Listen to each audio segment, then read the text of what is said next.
Assalamualaikum warahmatullahi wabarakatuh. Perkenalkan, nama saya Susi Mandari, NIM 054232081, Prodi Sistem Informasi, tugas 1 Pancasila. Pancasila tidak hadir begitu saja, melainkan melalui perjalanan sejarah yang panjang.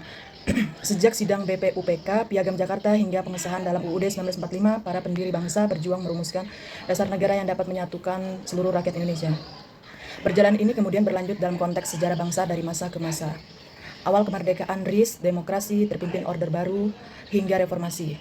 Sebagai generasi muda, penting bagi kita untuk tidak hanya memahami peristiwa-peristiwa itu, tetapi juga merefleksi pelajaran yang dapat diambil untuk memahami tantangan zaman sekarang. Pelajaran dari sejarah Pancasila bagi generasi muda.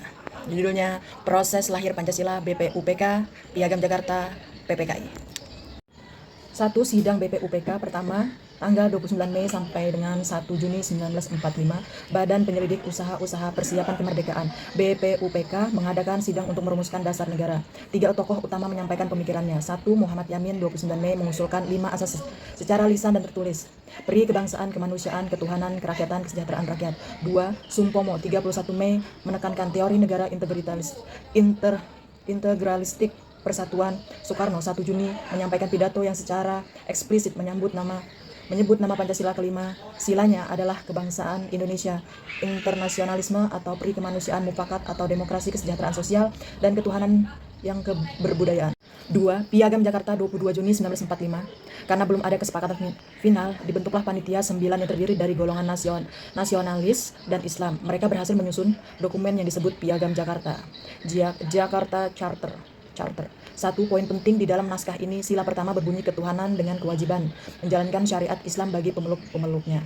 2. Ini merupakan kompromi awal antara aspirasi negara Islam dengan negara sekuler. 3. Sidang PPKI 18 Agustus 1945. Sehari setelah proklamasi Panitia Persiapan Kemerdekaan Indonesia (PPKI) mengadakan sidang untuk mengesahkan UUD 1945. Disinilah terjadi peristiwa bersejarah.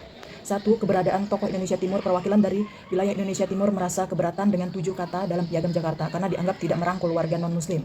2. Kebijakan pendiri bangsa Muhammad Hatta bersama tokoh Islam seperti Ki Bagus Hadikusumo setuju untuk mengubah sila pertama menjadi ketuhanan yang Maha Esa. 3. Hasil akhir, Pancasila resmi disahkan sebagai dasar negara sebagaimana tercantum dalam pembukaan UUD 1945. Nilai Pancasila dan refleksi bagi generasi muda. 1.